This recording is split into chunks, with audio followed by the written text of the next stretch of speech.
Good morning and welcome to Path of Evolution. આજે આપણે ગુણ કર્મ મારું પોતાનું કર્તવ્ય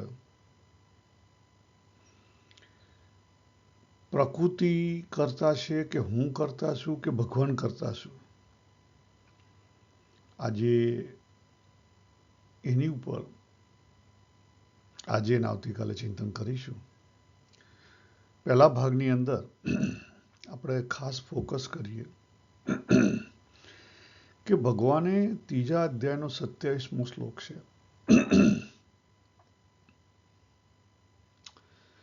એની અંદર બે વસ્તુની વાત કરી. પહેલી વસ્તુ છે કે આ જે બધી વસ્તુ જે કંઈ દેખાય છે બહારથી, જે કંઈ એક્શનો થઈ રહી છે એ પ્રકૃતિને લઈને થઈ રહી છે. પ્રકૃતિના ગુણો કરાવી રહ્યા છે. પ્રકૃતિનું કામ પ્રકૃતિના ગુણો દ્વારા પ્રકૃતિમાં થઈ રહ્યું છે. અને આપણે શું કરીએ છીએ? આપણે માની લઈએ છીએ. મન્ય તેવો શબ્દ ભગવાને ચોખ્ખો વાપર્યો છે. જો અહીંયા આપણે મૂક્યું છે. હવે એની ઉપર જતા પહેલા બે વસ્તુ આપણે ક્લિયર કરી લઈએ. ભગવાને ત્રીજા અધ્યાયના 5મા શ્લોકમાં અને 8મા શ્લોકમાં વાત કરી કે આ જે દેહ મળ્યો છે અને આ જગતમાં જીવવાનું છે, એના માટે પણ કર્મ કરવું પડશે, જીવવા માટે પણ કર્મ કરવું પડશે. યસ, એટલે એક્શન તો કરવી જ પડશે. બીજી વસ્તુ ભગવાને કીધું કે કોઈ પણ વ્યક્તિ એક્શન કર્યા વગર રહી શકતો નથી, કારણ કે જીવન એક્શન વગર ટકે નહીં. ઇટ્સ અ મશીન છે, કન્ટિન્યુ ચાલે 24/7. સિમ્પલ જોઈ લો, એ મશીન ચાલે છે ત્યારે તો આપણું એજિંગ થાય છે, આપણે જીવી રહ્યા છીએ. એટલે જીવન એ કન્ટિન્યુ પ્રોસેસ છે. આ વસ્તુ ફિટ બેસાડી લો.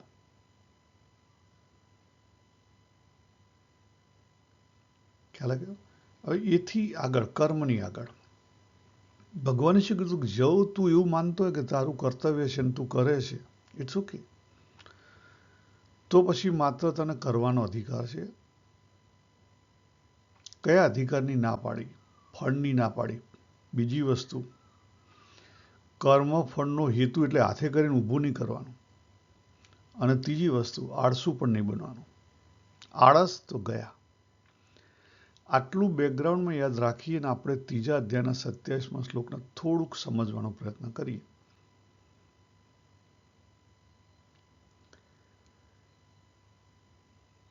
તો ભગવાન એક બાજુ ભગવદ્ ગીતાની અંદર કહે છે કે પ્રકૃતિનું કામ પ્રકૃતિમાં થઈ રહ્યું છે. બીજી બાજુ ભગવાન કહે છે કે હું સર્વ કરતા હતા. ઘણી બધી જગ્યાએ કીધું. એના તો હું બધા શ્લોક ભેગા નથી કર્યા, પણ ઘણી બધી જગ્યાએ કીધું. ઇવન જ્યારે ભગવાને ચોથા અધ્યાયની અંદર ગુણ અને કર્મ વિભાગની વાત કરી અને 4 મનુષ્યના ભાગ પાડ્યા, મનુષ્યના 4 ભાગ કર્યા, 4 વર્ણો પાડ્યા, એમાં પણ છેલ્લે ભગવાને આગળ જઈને એ જ વાત કરી કે હું સર્વ કરતા હતા છું.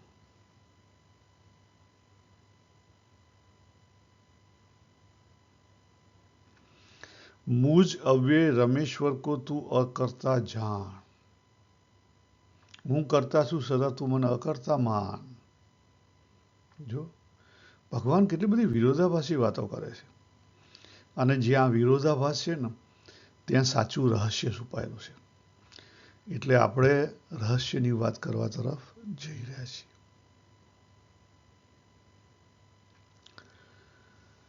આજે આપણે બે ભાગમાં એને વહેંચી લઈશું. આજે માત્ર આપણે જે કર્મનો ભાગ છે ત્રીજા અધ્યાયનો, એને થોડુંક સમજવાનો પ્રયત્ન કરશું. પહેલી વસ્તુ કે ભગવાનને શા માટે કરતા હતા, હાઈ લેવલમાં હું તમને વાત કરી દઉં. તો આપણે આ સ્ક્રીન સમજેલા છે કે આખી જે ઉત્પત્તિ થઈ એમાં એક અલ્ટિમેટ તત્વ હતું, પુરુષોત્તમ જેને કહો, અથવા સદાશિવ. કાશ્મીરી શૈવિઝમ પ્રમાણે જુઓ તો સદાશિવ.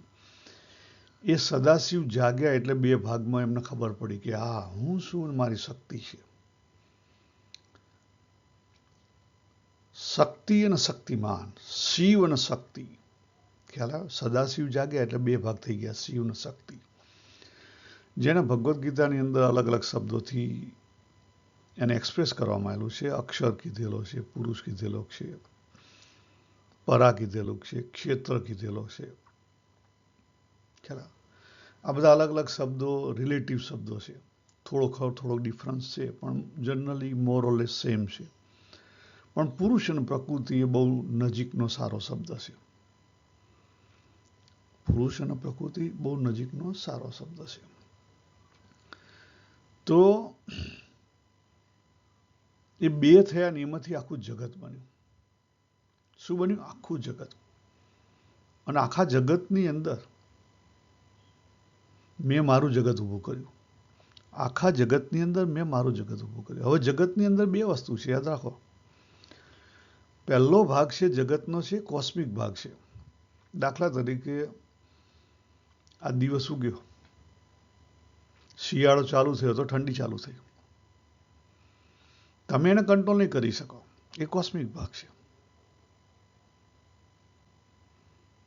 એને કોઈ કંટ્રોલ ના કરી શકે. અહીંયા ઓસ્ટ્રેલિયાની અંદર જે પ્રાઇમ મિનિસ્ટર એ કંટ્રોલ ના કરી શકે. ઇવન ટ્રમ્પ પણ કંટ્રોલ ના કરી શકે. ટ્રમ્પ આટલી બધી દાદાગીરી કરે છે, ટ્રમ્પ પણ કંટ્રોલ ના કરી શકે. એ જે કોસ્મિકનું જે થવાનું એ થવાનું. અને જો એ કંટ્રોલ કરી શકતો હોય તો એને દવાખાને ના જવું પડે, એનું એજિંગ ના થાય. કંટ્રોલ કરી શકતો તો એનું પણ એજિંગ ના થાય. ખ્યાલ આવે? એટલે કોસ્મિક ભાગ છે જેની અંદર અત્યારે સાયન્સ વર્ક કરી રહ્યું છે અને આગળ ધીરે ધીરે વધી રહ્યું છે. એને એક રીતે નહીં તો બીજી રીતે એને કંટ્રોલ કરવાનો પ્રયત્ન કરી રહ્યું છે. પણ એ અલગ વિભાગ છે. પણ એક વસ્તુ યાદ રાખવા, જગતની અંદર એક કોસ્મિક ભાગ છે જે બધી પરિસ્થિતિ ઊભી કરે, સિચ્યુએશન ઊભી કરે છે. આજે ઈરાન કે ઇઝરાયલ કે અમેરિકાનું યુદ્ધ થયું, એ સિચ્યુએશન કોણે ઊભી કરી? એ પ્રકૃતિ દ્વારા ઊભી થઈ. કોના દ્વારા થઈ? પ્રકૃતિ દ્વારા ઊભી થઈ. એટલે કોસ્મિક ભાગ છે. બીજો ભાગ છે એ છે જગત. એટલે દાખલા તરીકે હું અત્યારે ઓસ્ટ્રેલિયાની અંદર છું, બ્રિસ્બેનની અંદર છું, તો મારે બ્રિસ્બેનના રૂલ્સ ફોલો કરવા પડે, ઓસ્ટ્રેલિયાના રૂલ્સ ફોલો કરવા પડે. હું જે સોસાયટીમાં રહેતો હોય સોસાયટીના રૂલ્સ પણ ફોલો કરવા પડે. મરજી ફાવે એમ ચાલે નહીં. તમારી મરજી એમ ચાલે નહીં. અહીંયા સપોઝ લેફ્ટ હેન્ડ ડ્રાઇવિંગ છે અને હું કહું કે ના હું તો રાઈટ હેન્ડ ચલાવવાનો, તો મુશ્કેલી થાય. સિમ્પલ. જગતમાં શાંતિથી રહેવું હોય તો જગતના રૂલ્સ એન્ડ રેગ્યુલેશન પ્રમાણે ચાલવું પડે. આ જનરલ વાત થઈ ગઈ. પછી આપણી પોતાની આવે. આપણી પોતાની અંદર આપણે ઘણું બધું ફ્રીડમ છે. એટલા માટે તો આપણી ફ્રીડમ છે. આપણને ફ્રી વિલ છે, યસ. પણ આપણી અંદર બી આપણે એક હદ સુધી ફ્રી છીએ. આપણે આપણી અંદર એક હદ સુધી ફ્રી છીએ. 18મા અધ્યાયના 13મા અને 14મા શ્લોકમાં ભગવાન વાત કરે છે કે 5 એવા જે કારણ છે: અધિષ્ઠાન, કર્તા, કરણ, ચેષ્ટા અને દૈવ. આ 5 કારણને લઈ અને આખું જે કર્મ છે એ ઊભું થાય. કોઈ પણ એક્શન આ 5ને લઈને ઊભી થાય. દાખલા તરીકે દેહ છે. ડુઅર કહેતા, કરતા કહેતા હું પોતે કરતા પણ હું છું. કરણ કહેતા મારી દેહ, ઇન્દ્રિય, મન, બુદ્ધિ પણ મારા હાજર છે અત્યારે, બરાબર. પણ હું પરિસ્થિતિ ઊભી થઈ એની અંદર એફર્ટ જ ના કરું, ચેષ્ટા જ ના કરું. સપોઝ પરિસ્થિતિ ઊભી થઈ, અમે ડાઇનિંગ ટેબલ ઉપર બેઠા છીએ સવારના બ્રેકફાસ્ટ માટે, બધી વસ્તુ કમ્પ્લીટ છે, પરિસ્થિતિ કમ્પ્લીટ છે, બધી વસ્તુ હાજર પણ છે. બોડી હાજર છે, ડુઅર હાજર છે, કરણ હાજર છે. ઇવન તમે ગણો કે જે 5મો દૈવ એટલે કે જે ભગવાન અથવા જે કોસ્મિક લો અથવા નેચરનો લો અથવા જે કંઈ ગણો તમે, ડેસ્ટિની, એ પણ હાજર છે. એના કારણે તો બધું હાજર થયું. હવે 5મો હું બાકી રહ્યો, ચેષ્ટા. હું મારો પોતાનો એફર્ટ ના મૂકું તો હું ખોરાક ખાઈ શકું નહીં. ખ્યાલ ખોરાક ખાઈ શકું નહીં. એટલે ભગવાને જે વાત કરી કે પ્રકૃતિનું કામ પ્રકૃતિમાં પ્રકૃતિના ગુણો દ્વારા થાય છે. હા, ગુણો દ્વારા થાય છે, ચોક્કસ.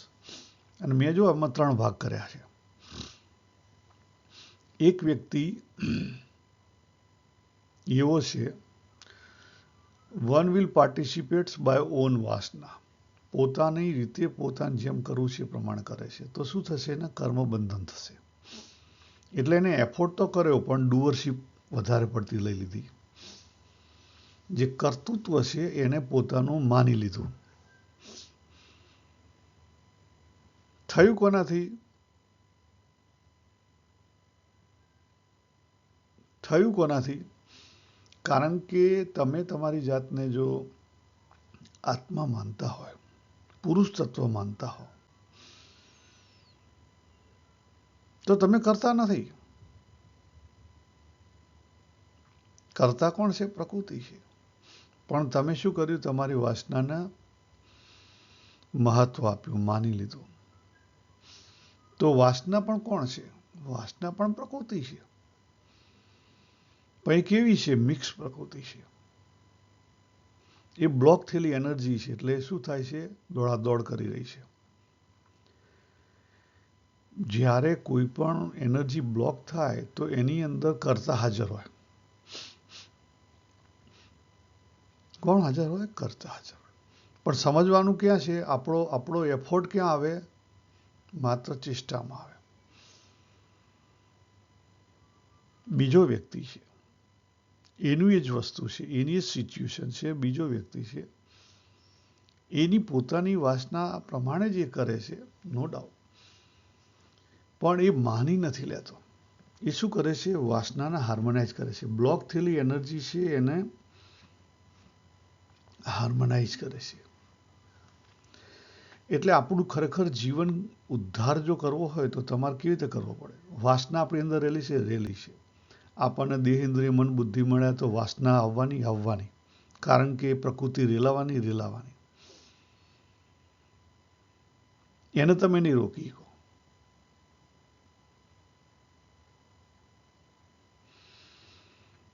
પણ એને તમે હાર્મોનાઇઝ કરી શકો. યસ. તમે એને એક્સ્ટ્રીમ થતી અટકાવી શકો. તમે એક્સ્ટ્રીમ થતી અટકાવો ને વચ્ચે આવી જાઓ તો ઓટોમેટિકલી હાર્મોનાઇઝ થઈ જાય.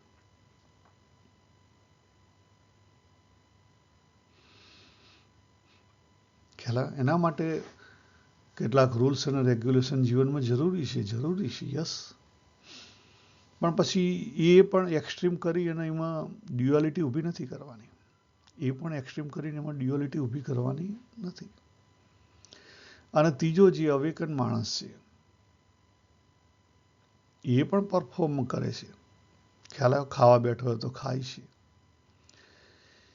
એના પણ પ્રકૃતિ સ્વભાવ બધા લઈ રહ્યા છે. પરંતુ એ કેવો છે? બેલેન્સ છે. એની એનર્જી બેલેન્સ નથી કરવાની. એ ઓલરેડી બેલેન્સ થઈ ગયેલી છે. ગુણાતીત છે. તો ગુણાતીત છે, ખાય પીવે, ઊંઘે, બેસે, ઉઠે નહીં, બધું કરે. પણ ભગવાને ભગવદ્ ગીતાની અંદર અમુક સારા શબ્દો વાપર્યા છે બેલેન્સિંગના. યુક્ત, સંયમ, સમ્યક. સમ્યક એટલે બેલેન્સ. યુક્ત એટલે બેલેન્સ. યુક્ત લાઈફ, યોગ્ય, ક્વોલિફાઈડ લાઈફ. તો પ્રકૃતિ છે. હા, પ્રકૃતિ છે. પરમાત્મા છે. હા, પરમાત્મા પણ છે. પરમાત્મા ક્યાં આવ્યા? કે જ્યારે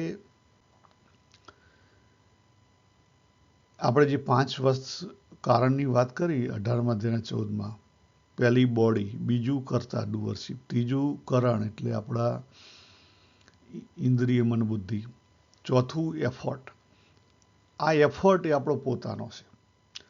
હવે ચારે બે વ્યક્તિઓ સરખા કરતા હોય. દાખલા કે આપણે સ્ટડી કરીએ છીએ અથવા તમે પોલિટિક્સમાં છો. સપોઝ તમે નરેન્દ્રભાઈ મોદી છો. એવા બીજા નરેન્દ્રભાઈ મોદી જેવા હશે કે જેને દેહ ઇન્દ્રિય મન બુદ્ધિથી ને પોતાના એફર્ટથી રાજકારણમાં આગળ વધવા માટે ઘણા બધા પ્રયત્નો કર્યા છે, પણ એ નરેન્દ્રભાઈ મોદી ના બની કે કેમ?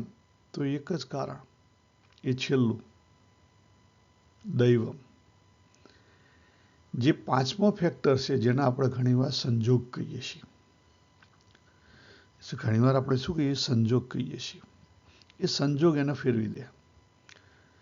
ઘણીવાર સંજોગ કહીએ છીએ ને ઘણીવાર ડેસ્ટિની કહીએ છીએ, ખ્યાલ આવે? પણ એ ટૂંકમાં એ પાંચમું કારણ છે, એ આઉટકમ ફેરવી દે.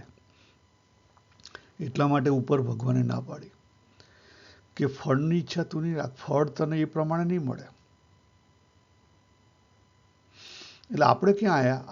આપણે આવ્યા નંબર 4 ઉપર, ચેષ્ટા ઉપર. એ આપણે કરી શકીએ.